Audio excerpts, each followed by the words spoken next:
বন্ধুরা, আজকে আমি তোমাদের সাথে গরমের উপযোগী একটা হালকা পাতলা মাছের ঝোলের রেসিপি শেয়ার করছি।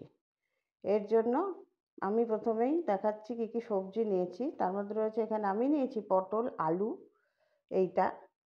আর তোমরা চাইলে এর সাথে ঝিঙে বা ডাঁটা এগুলোও নিতে পারো। আর নিয়েছি হচ্ছে কাটা মাছ, আমি এখানে কাতলা মাছের পিস ব্যবহার করেছি, তোমরা রুই মাছও করতে পারো। প্রথমে আমি তেলের মধ্যে মাছ ভাজার তেলে ওই বড়িগুলোকে ভেজে নিচ্ছি। এই বড়িগুলো হচ্ছে সেই বলেছিলাম ভাজা বড়ি, সেই বড়িগুলো। এটা বেশি তেল টানে না, হালকার ওপর ভেজে নিলেই হয়। তারপরে তেলে দিয়ে দিলাম ফোড়ন। ফোড়নে দিয়েছি এখানে আমি জিরে আর সামান্য একটু রাঁধুনি ফোড়ন দিলে একটা আলাদা সুন্দর একটা ফ্লেভার আসে। আর দিলাম পেঁয়াজ। পেঁয়াজের পরিমাণটা কম, যেহেতু এটা গরমের উপযোগী ঝোল বললাম। এরপরে যে পটলগুলো কেটে নিয়েছিলাম সেই পটলগুলো হালকা করে ভেজে নিচ্ছি। পটলগুলো হালকা ভাজা হলে এর মধ্যে আলুটাও দিয়ে দিলাম। এবার তোমরা এখানে, আমি যেমন শুধু আলু পটল দিয়েছি, তোমরা চাইলে ঝিঙে ডাঁটা গরমের জন্য সব কিছুই হালকা করে দিতে পারো। আর দিয়ে দিলাম একটু টমেটো কুচি। এইগুলো দেওয়ার পরে বেশ ভালোভাবে একটুখানি ভাজা ভাজা হয়ে গেলে তার মধ্যে তোমরা প্রয়োজন মতো নুন, হলুদ এগুলো দিয়ে দেবে। আর আমি ঝালের জন্য এখানে অবশ্যই দেখাচ্ছি কাঁচা লঙ্কাই ব্যবহার করেছি।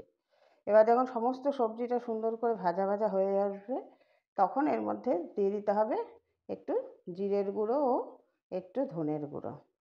জিরে আর ধনের গুঁড়োটা দিয়েও মশলাটাকে বেশ ভালোভাবে কষে নিতে হবে, যত সময় না কাঁচা গন্ধ দূর হয়।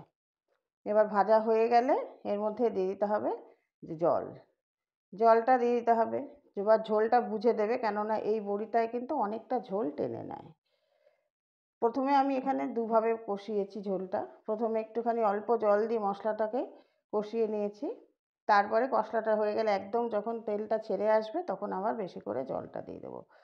এবার জলটা দিয়ে যখন ঝোলটা ফুটে উঠবে, তখন আমি কিন্তু প্রথমে বড়িগুলো দিয়ে দেবো। কেননা এই বড়িগুলো এমন বৈশিষ্ট্য, যতটা ঝোলে ফুটবে না ততটাই ফুলে উঠবে আর একদম বড়ার মতো নরম হয়ে যাবে এবং খেতেও ভীষণ ভালো লাগবে।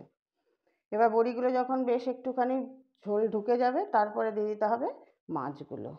মাছগুলো দিয়ে দেওয়ার পর আবারও বেশ কিছুক্ষণ ফুটিয়ে নিয়ে তারপরে দেখা যাবে যে ঝোলগুলোতে একদম বড়িটার মধ্যে ঝোল টসটসে হয়ে ঢুকে গেছে। তারপরে আস্তে আস্তে আমাদের এই মাছের যে প্রিপারেশনটা, এটা রেডি হয়ে গেল। এবার এই ঝোলটা যে তৈরি হবে, এটা একটা অসম্ভব সুন্দর টেস্টি একটা ঝোল এবং স্বাস্থ্যসম্মত তো অবশ্যই, কেননা যেহেতু প্রচণ্ড গরম, এখন তো কোনো রিচ খাবার ভালো লাগবে না এবং খাওয়াটাও ঠিক না। এই তোমরা এটা গরম ভাতের সাথে তোমাদের একদম দুপুরবেলাটা জমে যাবে। আমি তোমাদের সাথে রেসিপিটা শেয়ার করলাম। যদি তোমাদের রেসিপিটা ভালো লেগে থাকে, তবে অবশ্যই একটা লাইক, শেয়ার ও সাবস্ক্রাইব করবার অনুরোধ রইল। অবশ্যই তোমরা জানিও এটা কেমন লেগেছে। বাই বাই বন্ধুরা, ভালো